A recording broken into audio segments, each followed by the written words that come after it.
मेरा नाम निधि द्विवेदी है और मैं Delhi commission for protection of child rights में मेंबर हूँ और यहाँ पे मैं पॉक्सो डिवीज़न देखती हूँ, चाइल्ड सेक्सुअल अब्यूज़ डिवीज़न देखती हूँ।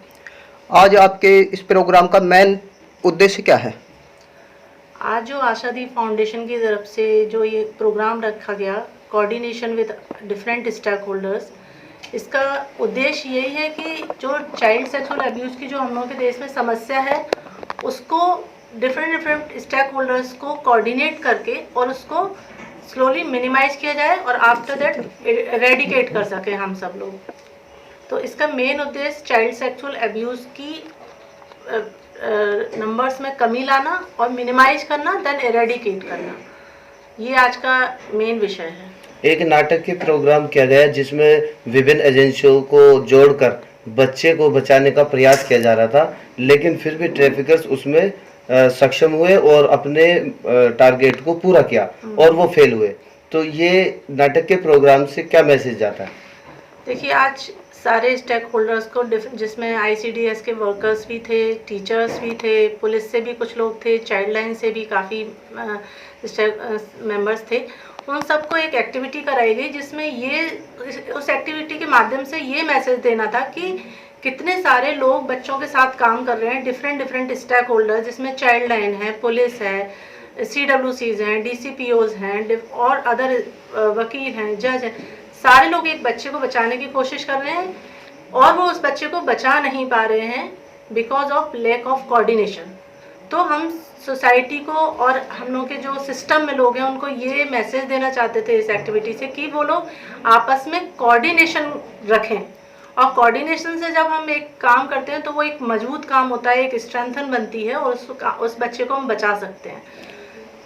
मैम, वो आप उन लोगों को भरोसे में कैसे लेंगे जिनके आप बात कर रहे हो, हम लोगों को समझाएंगे तो कैसे भरोसे में लोगे? या जो लोग इसके खिलाफ चलते हैं तो उनकी सुरक्षा की जिम्मेदारी किसकी होगी?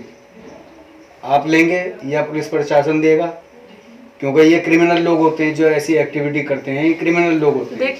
देखिए सिस्टम में, हर सिस्टम में कानून बने हुए हैं, रूल्स बने हुए हैं इस तरह के लोगों से निपटने के लिए, लेकिन इसमें सिर्फ एक व्यक्ति, एक संस्था या एक सिस्टम नहीं अपनी पूरी रिस्पॉन्सिबिलिटी कर सकता। इसमें सारे समाज का योगदान चाहिए, एक एक यूनिट का योगदान चाहिए। जैसे मीडिया है, मीडिया का योगदान बहुत बड़ा है समाज में। मीडिया हर बुराई को दिखाता है, हर बुराई को मीडिया के सामने सारे तरह के लोग आते हैं जिसमें वो समाज के लिए अच्छा काम कर रहे हैं, वो लोग भी आते हैं। तो मीडिया एक ऐसा माध्यम है, पुलिस एक ऐसा माध्यम है, सारे सिस्टम्स, फैमिली, परिवार, नेबरहुड की सारे लोग जब अवेयर होंगे तो धीमे धीमे इस बुराई को हम इरेडिकेट कर सकते हैं। और जो लोग ट्रैफिकिंग में या बच्चे के साथ गलत करने के लिए आज आ भी रहे हैं तो उनको भी हम डिफरेंट मीडियम से, काउंसलिंग्स होते हैं, डिफरेंट मोड्स होते हैं, उनके थ्रू हम उनको धीमे धीमे सोसाइटी में इस चीज को कम किया जा सकता है। मैम, नाटक के प्रोग्राम में एक बात और देखी गई कि सभी एजेंसियां तो उस बच्चे को बचाने में जुटी हुई थी, परंतु जो बाहर के सर्कल में लोग खड़े हुए थे वो उस बच्चे को किडनैप होते हुए देख रहे थे, ना कि उन्होंने भी प्रयास किया, क्योंकि जिम्मेदारी तो उस समाज की भी बनती है ना बच्चे को बचाने की। तो ये एक बड़ा मैसेज उसमें था। इस विषय पे आप क्या कहना चाहेंगे? मैं इस विषय पे अभी जैसे मैंने पहले कहा वही मैं फिर से दोहराना चाहूंगी कि जो सिस्टम में है सिर्फ उनसे ही उम्मीद करना वो जायज है, लेकिन हर व्यक्ति जो उसको देख रहा है उन सबकी जिम्मेदारी है कि उस बुराई को वो वहाँ पे स्टेप ले, उस बुराई को मिटाने के लिए। उसके एंड से, जैसे मैंने अभी प्रोग्राम में भी बात की थी, जिसकी जितनी पावर है वो अपनी पावर का यूज करे तो भी हम लोग के सिस्टम से सारी बुराइयाँ मिट सकती हैं। लेकिन जब कोई अपनी पावर का यूज नहीं करता तब उस सिस्टम में गैप आ जाता है। मैं उसी बात को कह रहा था मैम, जैसे कि आदमी उसके खिलाफ आवाज उठाता है तो ये क्रिमिनल लोग हैं, फिर उसके साथ में गलत व्यवहार करते हैं, मारपीट करना या कुछ और करना, मर्डर भी हो जाते हैं। किसके साथ?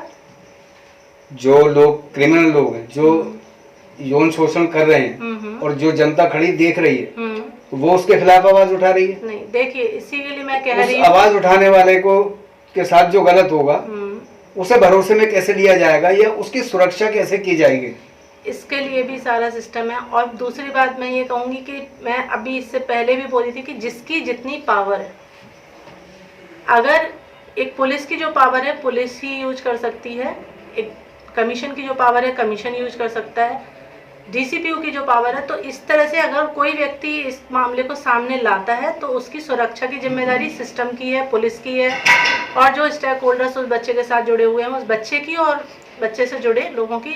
और ऐसे हम लोग पास कई केसेस होते हैं जिसमें हम पुलिस प्रोवाइड कराते हैं।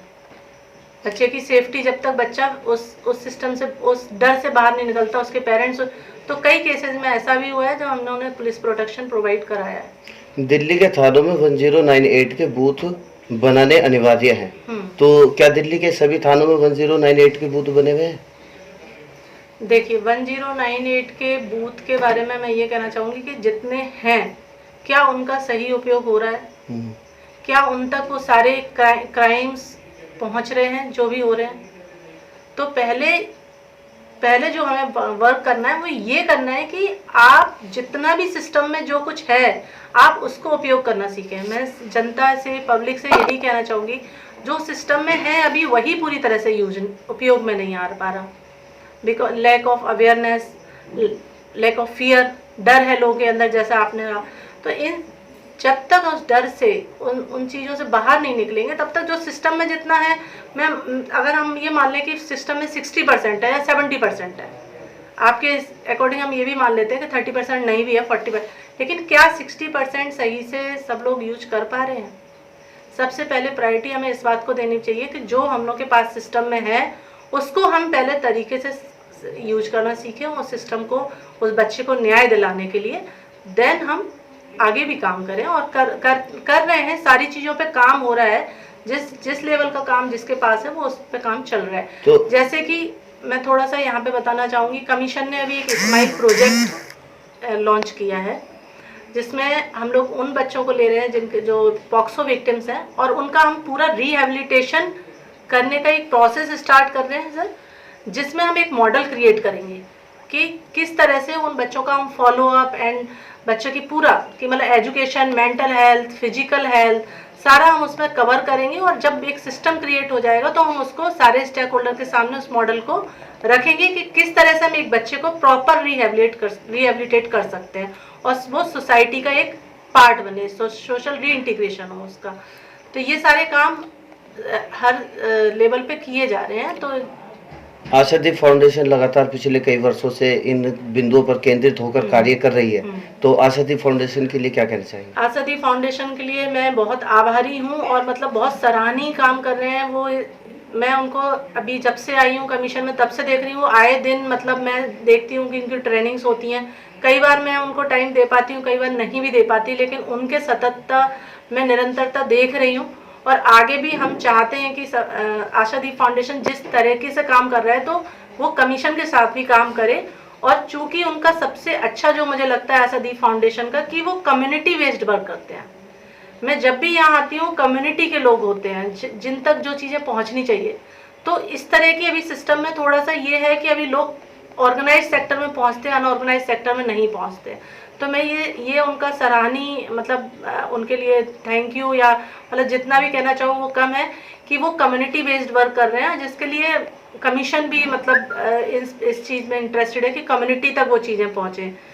तो मैं आशादीप फाउंडेशन को मतलब धन्यवाद भी करूँगी और उनसे ये गुजारिश भी करूँगी कि वो समय समय पे अपने इस तरह से सोसाइटी को योगदान देते रहें, और जहाँ कमीशन का उन्हें लगता है कि योगदान चाहिए तो कमीशन भी आशादीप फाउंडेशन के लिए तत्पर है। समाज में अन्य एजेंसियों के लिए क्या मैसेज देना चाहेंगे कि बाल शोषण को लेकर किन चीज़ों की सतर्कता बहुत जरूरी है? कौन सी एजेंसी? समाज में अन्य एजेंसी जो इससे संलिप्त है। समाज की अन्य एजेंसीज के लिए मेरा यही मैसेज है कि एक तो कम्युनिटी बेस्ड वर्क हो, जो सिस्टम में है। मैं बार बार वही कहती हूँ, आप मीडिया पर्सन्स हो गए, अदर पर्सन जो देखते हैं बाहर से क्राइम होते हुए, वो कम्युनिटी को अवेयर करें, क्योंकि आज जो एक्यूज है वो कभी बच्चा था, वो लैक ऑफ अवेयरनेस के कारण वो एक्यूज बन गया। अगर उसको उस समय अवेयरनेस होती तो हो सकता है उस समय पॉक्सो एक्ट पता होता, सारी चीज़ें कि इसके लिए लाइफ टाइम इम्प्रिजनमेंट भी है, 20 साल की सज़ा है, मतलब जिस तरह का क्राइम है उस तरह की हीनियस क्राइम के लिए हीनियस पनिशमेंट है, तो वो कभी नहीं करता। तो मैं बार बार सोसाइटी से, जो अदर एजेंसीज हैं, उन सब के लिए मेरा एक ही मैसेज है कि उनको अवेयरनेस क्रिएट करनी है, और बेसिकली ऑर्गेनाइज सेक्टर में तो करना ही है, लेकिन अनऑर्गेनाइज सेक्टर पे अभी ज़्यादा फोकस करने की ज़रूरत है, जिससे हमें अगर ये जो हम एम लेके चले हैं चाइल्ड सेक्सुअल अब्यूज़ को हमें इरेडिकेट करना है, जड़ से उखाड़ना है। तो जड़ से उखाड़ने के लिए हमें पहले उन जड़ों को मजबूत करना होगा जो जड़ इन पे काम कर रही है, parents, teachers, society, media persons, RW, जो मतलब जो भी स्टेक होल्डर है, सारे लोग उसको दम लगा के करेंगे। तो ऐसा नहीं है कि हम किसी चीज़ को ख़त्म नहीं कर सकते। यदि इस तरीके का क्राइम कहीं होता हुआ पाया जा रहा है तो कोई एक ऐसा हेल्पलाइन नंबर, कोई ऐसा नंबर बताए ताकि वो तुरंत उस पर कॉल करके उस पर एक्शन दिल्ली करा कमीशन ने अभी हाल ही में एक लिस्ट तैयार की है सारे स्टेक होल्डर्स की कि बच्चे या बड़े कहाँ अप्रोच कर सकते हैं। अभी आज सर को हमने एक पोस्टर भी दिया है, उसमें भी वो सारे हेल्पलाइन नंबर्स लिखे हुए हैं, प्लस हमने बच्चों के लिए एक स्पेशल नंबर्स तैयार कर रहे हैं जो बच्चे अपनी नोटबुक में लगाएंगे और वो बच्चे उनमें से किसी भी नंबर पर फ़ोन करेंगे तो उनको हेल्प मिलेगी। कोई एक नंबर शो करें हमारे चैनल के माध्यम से।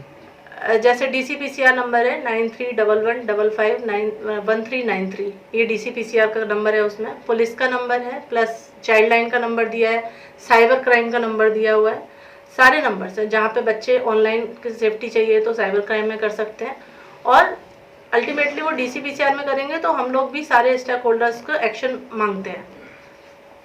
Thank you madam, child line के बारे में आमतौर से पढ़ा लिखा समाज ही जानता है, बस।